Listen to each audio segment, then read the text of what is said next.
શ્રીમદ્ ભગવદ્ ગીતા અધ્યાય 16 શ્લોક 10 કામમ આશ્રિત્ય દુષ્પુરમ દંભમાન મદ અન્વિતાઃ મોહાત ગૃહીત્વા અસત ગ્રાહાન પ્રવર્તન્તે અશુચિવ્રતાઃ.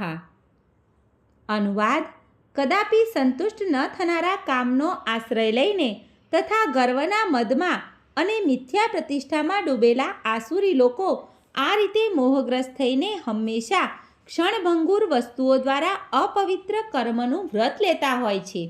ભાવાર્થ: અહીં આસુરી મનોવૃત્તિનું ચિત્રણ થયું છે. અસુરોને કામ કરવાની તૃપ્તિ ક્યારેય થતી નથી. તેઓ ભૌતિક સુખ ભોગવવા માટે પોતાની અતૃપ્ત કામનાઓ વધારતા રહે છે.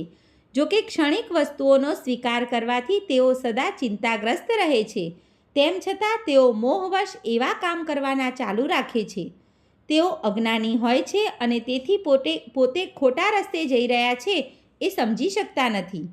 ક્ષણિક વસ્તુઓ સ્વીકારવાને કારણે તેઓ તેમના પોતાના ઈશ્વરનું નિર્માણ કરે છે, પોતાનો મંત્ર નિપજાવે છે અને તદ અનુસાર કીર્તન કરે છે.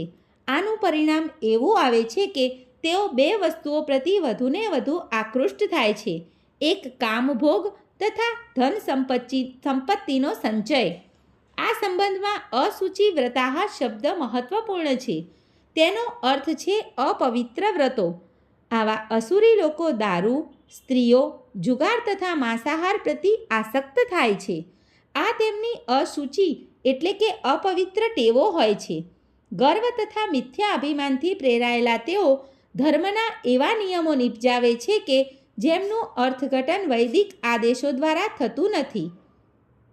આવા આસુરી લોકો દુનિયામાં સૌથી વધારે ધૃણાપાત્ર હોય છે.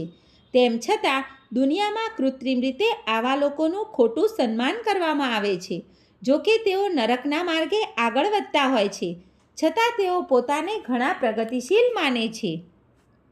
સર્વે મિત્રોને દીપ્તિ જોશીના જય શ્રી કૃષ્ણ.